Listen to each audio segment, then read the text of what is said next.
Good morning Pilipinas, good morning Luzon, Visayas, and Mindanao. Andito tayo ngayon sa Angat Buhay Operations Center sa may Aparente Street at currently niloload natin yung mga 216 packs na bigay nila. Ang recipient nito ay mga communities natin sa Malapatan at saka may mga recipients din tayo sa Kalumpang. Yun yung mga identified na barangay na hindi pa daw nakatanggap ng tulong. So ayun, maraming salamat po. And sa mga nag-donate din, maraming salamat.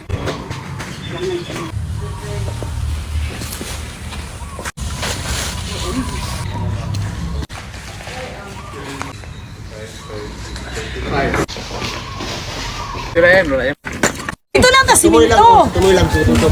Hindi, magkaka. Siyempre ha. Sa pagkakaroon ma'am, dako gyud siya epekto sa mga tao ang lindol kay kasagaran diri sa amo ang poblasyon. Daghan gyud kayo ang totally damaged, partially damaged.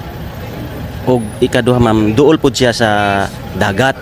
So napaganit alarming ato na magkaroon daw og tidal wave. So nagdubli na unya ang uban ang ilahang mga panginabuhian naapod sa panagat. Mao na nga dako gyud kayo pud siya og kanang epekto sa mga lumulupyo diri.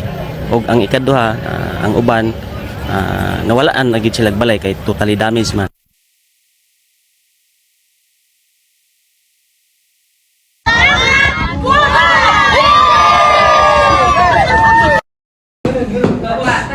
Dire-diretso ka lang. Habulin nga ni Sentry. Yung napapagsak dyan. Ayan. Tapos biglang din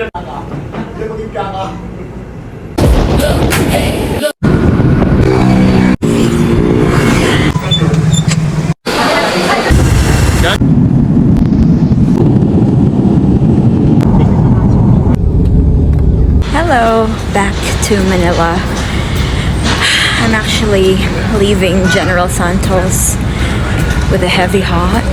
Mamimigay ka ng relief packs sa mga tao on the ground.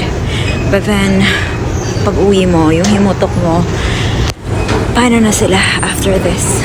After this, may rehabilitation ba? Yung mga taong nawala ng bahay, are they gonna rebuild their homes? May mga tao na hindi pa rin makatulog ng maayos kasi nag-aalala, nangangamba na baka may pagyanik na naman. Patuloy po tayong manalangin na sana maging safe na talaga at stable ang lahat.